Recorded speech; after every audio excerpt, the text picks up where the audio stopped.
Guys,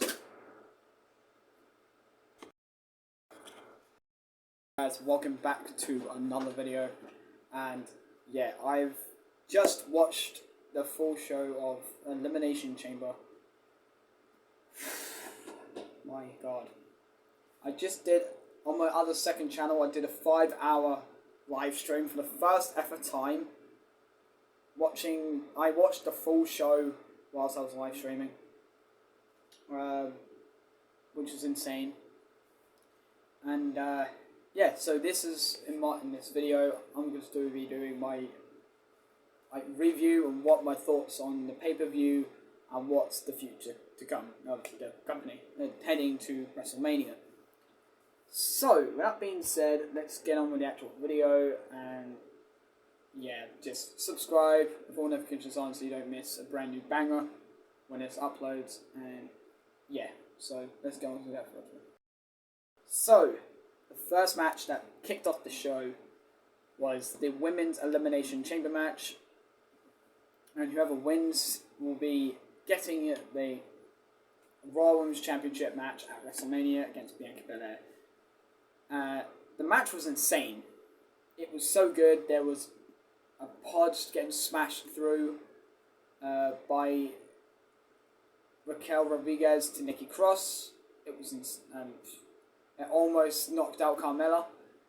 And yeah, overall I give that match definitely a 9 out of 10.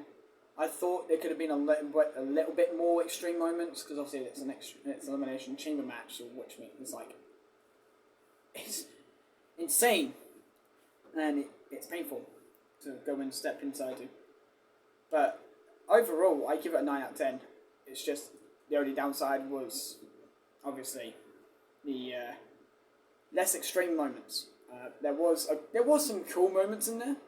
Liv Morgan going off the top, doing her moonsault power driver off the top of the pod.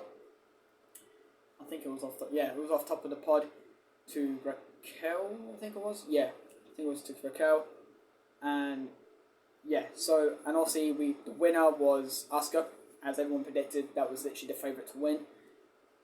Honestly, I'm happy. I'm happy that WWE made Asuka win. I mean, she not long was returned. She only returned at the Royal Rumble. She lost at the Royal Rumble, but she's been undefeated ever since. So they ain't burying Asuka. And now we're looking at our dream match finally happening for the Raw Women's Championship. Bianca Belair will be taking on Asuka, so the AST of WWE, taking on the Empress of Tomorrow. Second match that was on the show was Brock Lesnar versus Bobby Lashley. What can I say about this one? It was only about 4 minutes, 5 minutes, and then there was a few F5s, few bottom spears, hurt lock. There was a hurt lock in at least for about 30 seconds, and then Brock Lesnar just low blowed Bobby Lashley, and then the bell rung then Bobby Lashley won by disqualification. Which means it could be at WrestleMania Bobby Lashley versus Bray Wyatt, which I'm actually really excited to look forward to it if that actually happens. But, you know, it's WWE. And I think they just wanted to get that match out of the way, because that wasn't the most important match that everyone was actually waiting for. It was the most boring match that everyone was not excited for at all. So they wanted to get out of the way to the main stuff where they actually care about. But yeah, so and then obviously Brock Lesnar raged, attacked Bobby Lashley with an F5 again, and then attacked the ref F5. Well, attacked the ref F5, and then Bobby Lashley with an F5, then F5 Bobby Lashley through a table, and then pulled out the referee again, F5'd him again, and then walked away and walked out of the arena. Third match was the Judgment Day versus the Grit Couple. Edge and Beth Phoenix versus Rhea Ripley and Finn Balor. That match was insane. That was probably one of the best mixed tag team matches I've seen in a long while. And honestly, it was way better than the Royal Rumble 2022. Last year's Royal Rumble, when it was between Maurice and The Miz, the couple versus the Grit Couple at the Royal Rumble. It was way better than that. Because obviously we had the dream match between Rhea Ripley dream standoff between Rhea Ripley and Beth Phoenix. Amazing, completely amazing. Dominic obviously had to get involved. Failed, just failed, and it's obvious, and by the looks of it, they're actually going to be building up probably Edge versus Demon King from Balor at WrestleMania, possibly inside Hell in a Cell. If not, then it'll just be the Demon King versus the Rated R Superstar Edge, which would be cool.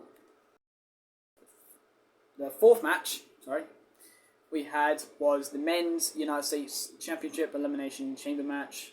That was insane. That was way better than the women's. So sometimes we have the way better men's elimination chamber match than what we do with women's, but then with the Royal Rumble matches, way better women's than what they do with men's. Honestly, my thoughts, I generally thought Montez Ford was going to win. He eliminated Bronson Reed and then he eliminated Damien Priest, which was the two biggest powerhouses in that match.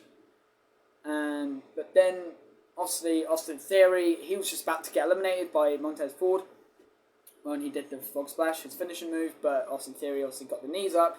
Seth Rollins curb stomped him, ran the outside, and then Austin Theory attacked Rollins, pulled him back inside the ring, cover 1, 2, 3.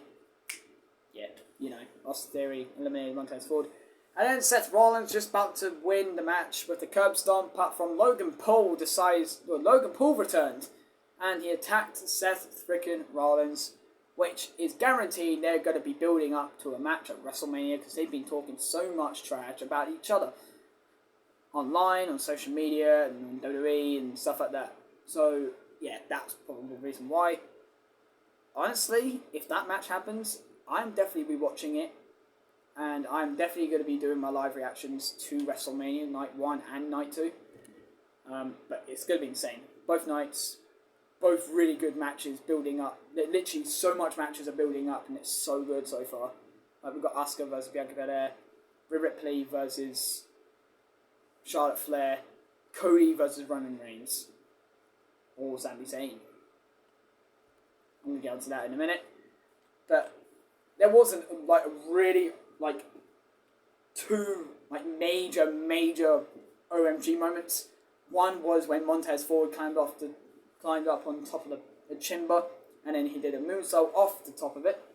And then the second one was when Johnny Gargano Hurricane Rana'd Seth Rollins off the pod through the other 4 superstars, and that was insane. But Theory Theory retained the United States title, and I'm guessing he's going to be facing John Cena for the United States Championship at WrestleMania. Third, and the final match, the fifth match, the main event that everyone looked forward to was Roman Reigns versus Sami Zayn.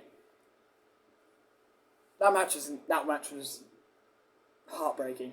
It was so... I'm lost words.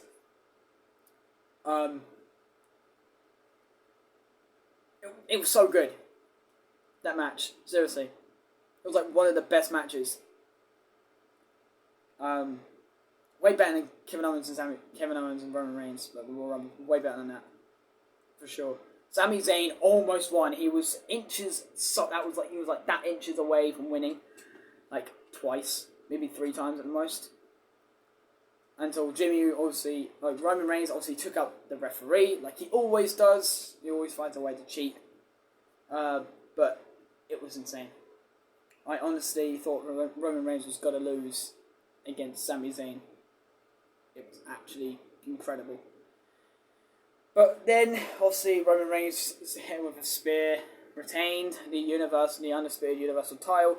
And that's the reason why it will be Sami Zayn. No, that's the reason why it's going to be Cody Rhodes versus the Tribal Chief Roman Reigns at WrestleMania. And I think Cody's going to be the one to dethrone him. So, there you have it, guys. There's the review of the entire pay-per-view that we watched, Elimination Chamber. If you did like the video, give it a thumbs up and subscribe if you're new to the channel. And yeah, and obviously share with your friends. We are 54 subscribers away from 1,000, so thank you so much, guys. That means a hell of a lot. And yeah, so overall, if I give it a rating out of 10, I would probably rate the show definitely a solid 9.5 out of 10. The only reason why I've given it 9.5 is because of two reasons. Less extreme moments in the women's one, and technically the men's. There could have been a lot more extreme moments. Could have been like pod smashed. And that Sami Zayn lost in his hometown in front of his family and his wife and his kids and his dad and his friends. So, yeah, like why? Roman Reigns has to be that type of jackass, but it's Roman Reigns. So, yeah, there you have it, guys. There's my review of Elimination Chamber and the results, what happened. So, yeah, if you did like the video, give it a thumbs up, smash the subscribe button, like the video, as I just said. With all notifications on so you don't miss a banger when I upload shorts, wrestling videos, main event manias, spin-off is coming up. And, yeah, I'll see you in the next one. Stay safe.